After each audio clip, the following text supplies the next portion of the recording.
moves in. This is going to be a heart stopper. Dale Earnhardt coming up to the outside. Pulls by. Earnhardt takes the lead. Waltrip back to second. Last lap. Bobby Allison goes high. Neil Bonnet comes low. Earnhardt pulls away. 3 cars side by side in the banking. Down into turn number 4.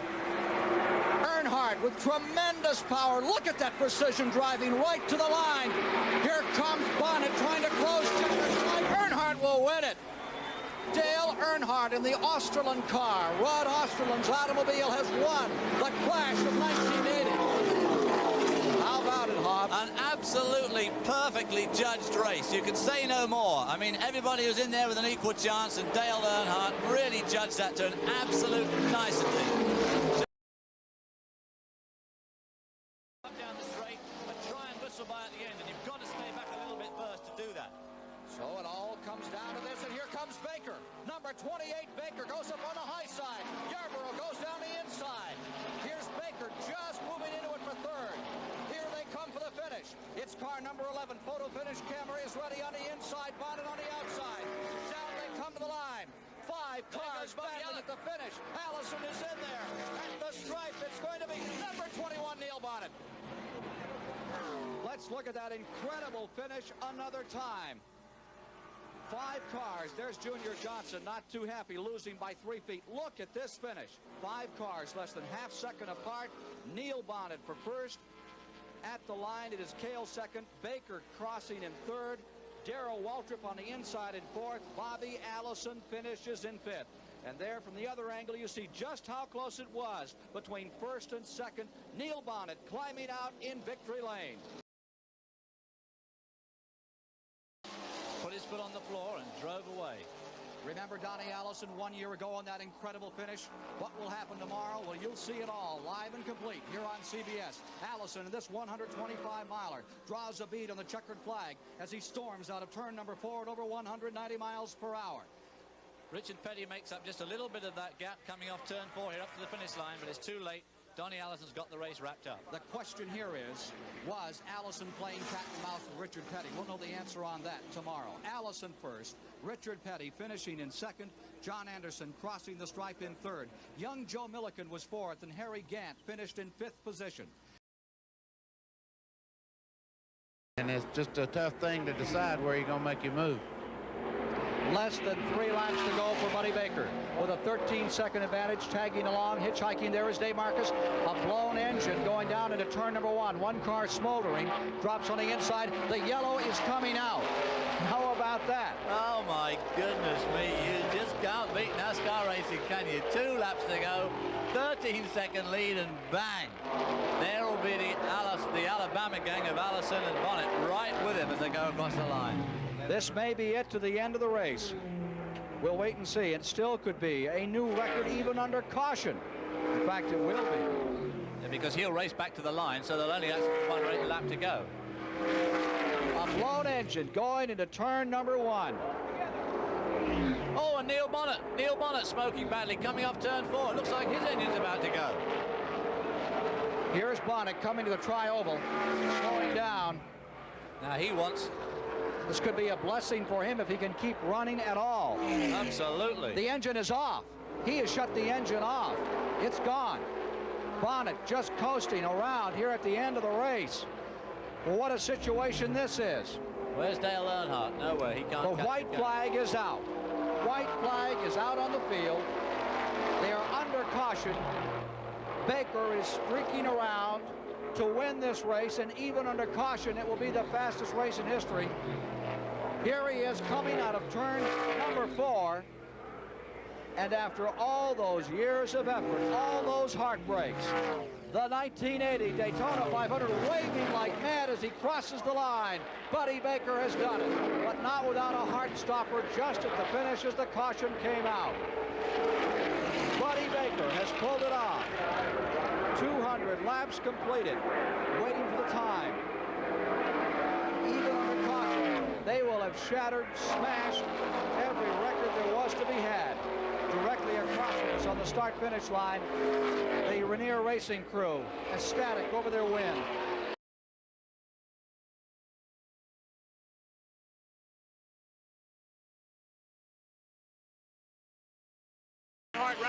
just about 2/3 of a lap away from picking up his first win of 1980 and adding to that point lead.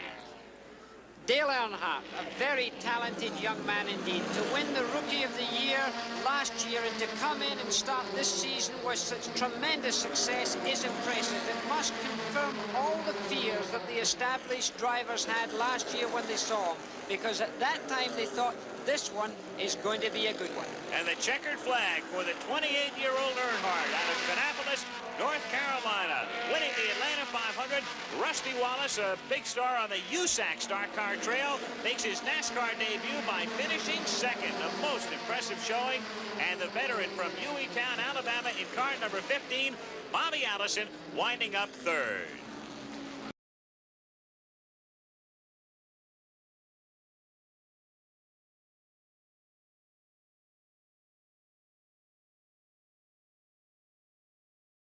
Petty is third. Cale Yarborough runs fourth as things start to string out of their trouble. As Slick Johnson, a rookie, spins it around on the grass. Just a few laps to go.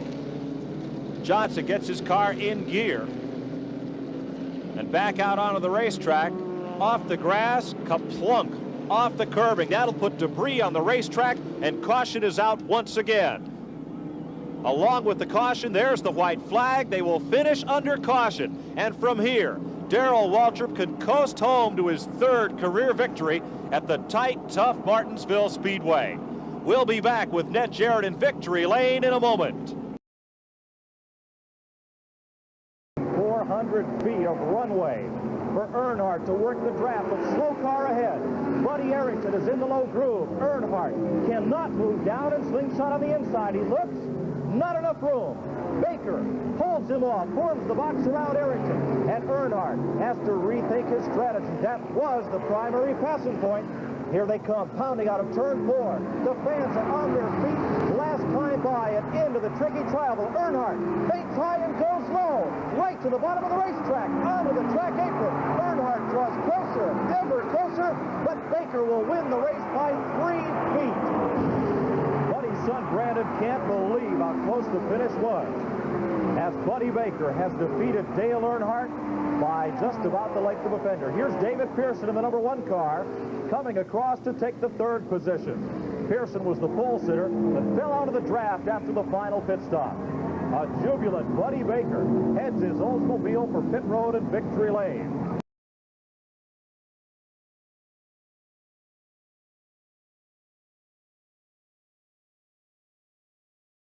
Back straight away. Parsons holding. Waltrip off. Here they go for turn 3. The last lap. 377,000. Dow tries to go low.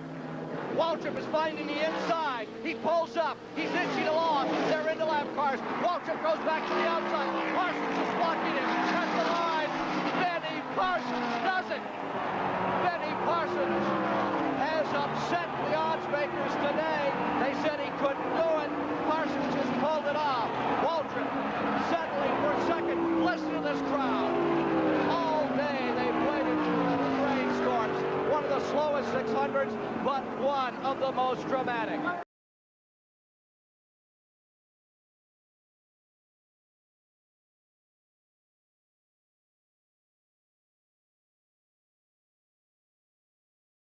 That is the question. Headed for the finish now. And it's all going to be decided after 400 miles right here. It looks like Bobby Allison is going to hold on for his first victory in the Firecracker 400. David Pearson trying for his 6th. Dale Earnhardt is in 3rd place.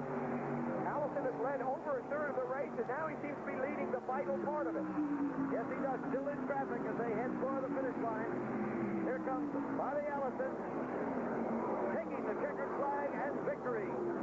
David Pearson is 2nd, and Dale Earnhardt is 3rd. Buddy Baker 4th, Benny Parsons 5th, and Richard Petty 6th. Those are the unofficial final order of standings of the cars on the same lap. Well, quite an afternoon, Sam. Very, very exciting. That move really cost Earnhardt right at the end, Jim. It goes to show over and over again. You go through 400 miles of racing, and the last few seconds, a bit of traffic or a bad piece of luck, and you're out of it.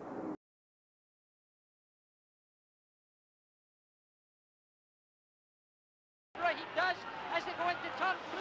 Buddy Baker is getting into to second position, but right now, unless something very strange happens, Neil Bonnet's going to win this motor race. Well, he's been all over this racetrack today. With a lap down, he came back. Look at him way down on the inside. He's got his hand on the fans. A huge crowd. Bonnet waves and he wins it for the number 21 team. Baker is second, and Yarborough is third. Earnhardt gets fourth.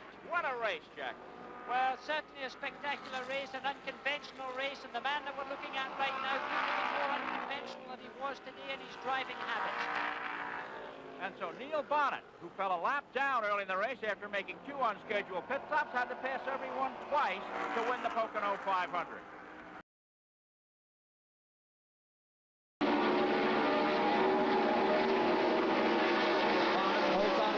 Bonnet moving down out of the draft to try and fool their draft, which he's... Earnhardt comes to the inside. It's knuckle to knuckle into turn number 3. Earnhardt in front, Bonnet coming back. Here comes Parsons from the inside. The last lap of the 12th annual Talladega 500. What a classic. $249,000 at stake. Here they come to the line. Neil Bonnet, the Alabama gang, is in front. Oh, no. Earnhardt pressing. He hits Cale Yarborough. They picked it up to the line. It will be Neil Bonnet. The Alabama gang pulls it off. The crowd ecstatic as a local boy has done it. Neil Bonnet has won for the Wood Brothers the race they haven't won. Neil Bonnet of Hueytown, Alabama, the protege of the great Bobby Allison, has won here before a home state crowd.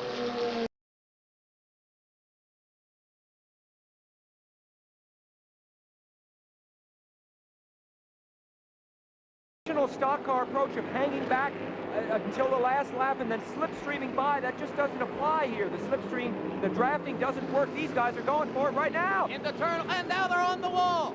Pearson is still going. Benny Parsons coming down onto the apron. Earnhardt is slowed down up onto the wall. The yellow flag will come out, but it's a race to the start-finish line from here. Whichever car gets there first will win the race.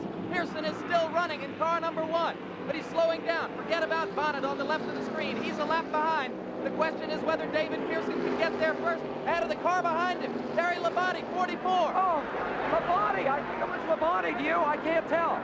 Almost impossible to tell. Terry Labonte in car number 44 was the other car on the lead lap as they came down the front straight. The question is whether he got there ahead of David Pearson. The yellow flag was out. The winner is whichever car got to that start-finish line first and got to the yellow flag first. And right now, I think we have to assume it's Terry Labonte. Yep, this is actually the last lap of the race, and it's being run under the yellow, which means that if Pearson was in fact behind at the line, he cannot come back past and take the lead. This is Labonte's race. Are they going to give him the checkered flag? Yes, they are. Terry Labonte gets the checkered flag. He has not led at any point during the race. He only led for the last lap under the caution flag after just getting across the start-finish line ahead of David Pearson. And there is Labonte's pit crew going absolutely wild. This young man's only 23 years old.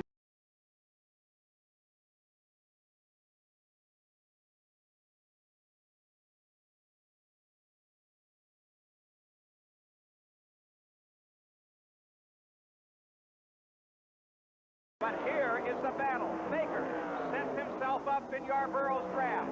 If he can take advantage of that draft, start out around to the left and on into second place. Here's Dale Earnhardt off the 4th turn and down toward the checkered flag. Victory belongs to Dale Earnhardt. Let's watch for second place, though. That's where the question mark is. Baker making his try on the high side of the race. Baker's going to lose it. Baker starts to spin, gets it under control. Drives down onto pit road. Cale Yarborough comes across in second. Buddy Baker loses it. The last turn, the last lap. Let's see if he can maintain 3rd place, though. Buddy Baker comes by in 3rd, still keeping 3rd position. There's your winner, car 2, Dale Earnhardt. Victory, his first time at the Charlotte Motor Speedway. But what an anxious moment for Buddy Baker and Cale Yarborough. Baker thought he had it done. Moved out, right side, lost control, and had to get it back under control to salvage 3rd place. But he is bringing the Junior Johnson colors and number 11 around turn 3 and heading to the checkered flag. Harry Gant some 3 seconds back, the second place car, and Darrell Waltrip winding up third a lap down. Yarborough crosses the finish line and takes the checkered flag, winning the American 500 and boosting his season earnings to $400,000.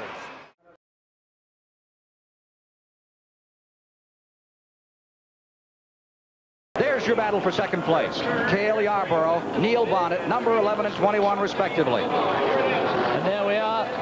Neil Bonnet going down the inside of Cale Yarborough to try and take away second place. Out of turn number 4, Benny Parsons. Gathers that car up, slides out toward the wall. Coming down. There's the Doug Reichert crew for the Australians, for Dale Earnhardt, hoping to have a national championship on this lap. They're running 5th overall. Coming to the stripe. Checkered flag is out, and Benny Parsons concludes his work for MC Anderson with a win. And it is a dead heat, it looked like, for second place. Yarborough and Bonnet thundering to the line. We're waiting for the count. 6 1/10 second advantage for the first place car over whoever was second and third across the stripe. And we'll give you that in just a moment, and you'll meet the winner. One of the nicest gentlemen in automobile racing, Benny Parsons, in just a moment.